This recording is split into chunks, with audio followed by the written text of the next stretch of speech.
19 April 2026 मुंबईतली एक इमारत आणि तिच्या गच्चीवर जमलेले काही रहिवासी. आता हे लोक फक्त एका साध्या रिडेव्हलपमेंट प्लॅनवर चर्चा नाही करत आहेत. नाही, ते ठरवत आहेत त्यांच्या घराचं, त्यांच्या अख्ख्या समाजाचं भविष्य.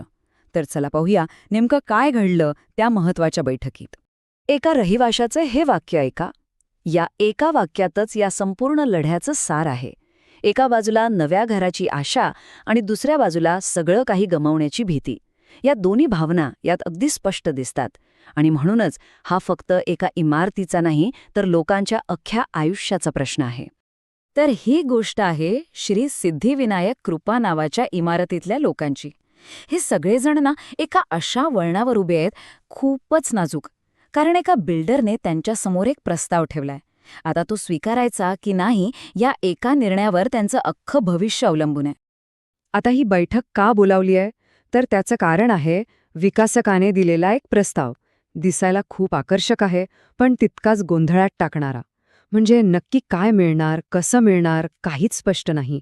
आणि याच अस्पष्टतेमुळे, याच गोंधळामुळे या लोकांना एकत्र यावं लागलंय उत्तरं शोधण्यासाठी.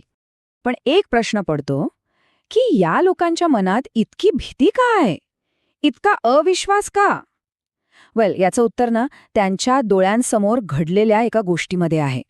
त्यांच्या जवळच फसलेल्या एका प्रोजेक्टच्या कहाणीत.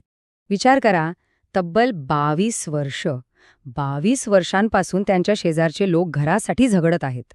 त्यांनी फक्त एकदाच संमतीपत्रावर सही करण्याची चूक केली आणि आज ते पूर्णपणे अडकलेत. आता कळतंय का की सिद्धिविनायक कृपामधले रहिवासी सही करायला इतके का घाबरत आहेत? कारण त्यांच्या डोळ्यासमोर हे जिवंत उदाहरण आहे. आणि त्यांचं झालंय काय ते ऐका. एका रहिवाशाच्या शब्दांत 51% लोकांनी संमती दिली आणि आता 22 वर्षांनंतर त्या प्रोजेक्टची किंमत 0 आहे. नवीन बिल्डर म्हणतो, मी जे देतोय ते घ्या, नाहीतर चालते वा. म्हणजे बघा, काहीही ठोस गॅरंटी न घेता सही करण्याचे परिणाम किती भयंकर असू शकतात. त्यांची अवस्था म्हणजे इकडे आड आणि तिकडे विहीर अशी झालीये. ओके, तर आता वळूया बैठकीतल्या मुख्य मुद्द्याकडे. विकास काय ऑफर करतोय आणि या लोकांना नक्की काय हवंय? आणि यात ना जमीन आसमानाचा फरक आहे. हे बघा, इथे सगळा मामलाच वेगळा आहे. एकीकडे विकास काय दाखवतोय तर स्विमिंग पूलसारखी आकर्षक स्वप्न. पण दुसरीकडे लोकांना काय हवंय? त्यांना त्यांच्या हक्काचं घर हवंय. ते कुठे असेल याची स्पष्टता हवीये, त्याची ठोस गॅरंटी हवीये. म्हणजे विकासक स्वप्न विकतोय पण रहिवाशांना वास्तव पाहिजे. आणि या बैठकीत एक रहिवासी अगदी बरोबर म्हणाला. तो म्हणाला की बिल्डर काही समाजसेवा करायला नाही आलाय, तो आला आहे नफा कमवायला. आणि हे या लोकांना बरोबर माहिती आहे. त्यांचा मुद्दा एकदम सरळ आणि साधा आहे. तुम्ही तुमचा फायदा बघा, पण त्यात आमचं नुकसान होता कामा नये, बस. आणि मग इथे खूप मोठा प्रश्न उभा राहतो. विचार करण्यासारखा प्रश्न आहे की जर कामाची एक वीट रचण्याआधीच विश्वास तुटला असेल तर त्या पायावर कोणती इमारत उभी राहणार, बरोबर ना? आता या सगळ्या गोष्टीत एक ट्विस्ट आहे.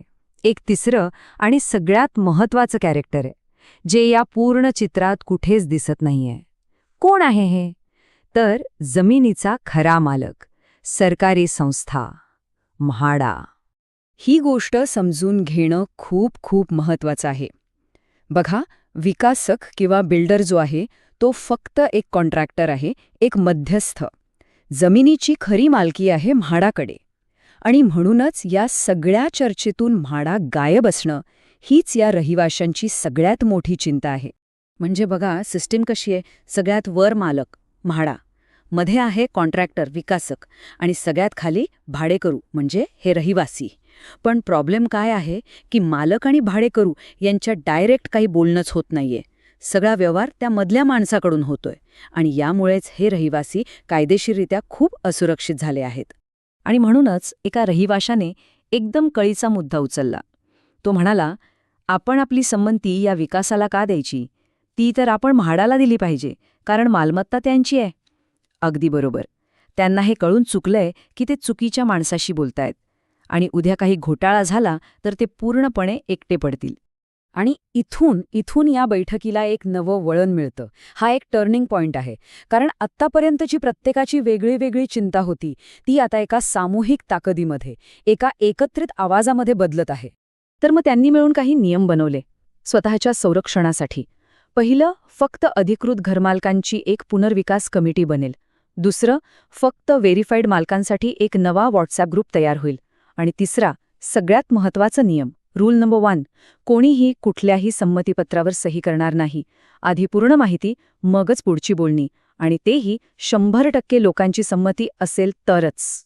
51%, 51%. हा आकडा खूप महत्वाचा आहे, कारण कायद्यानुसार इतक्या लोकांची संमती मिळाली की बिल्डरला प्रोजेक्ट पुढे रेटण्याचा अधिकार मिळतो.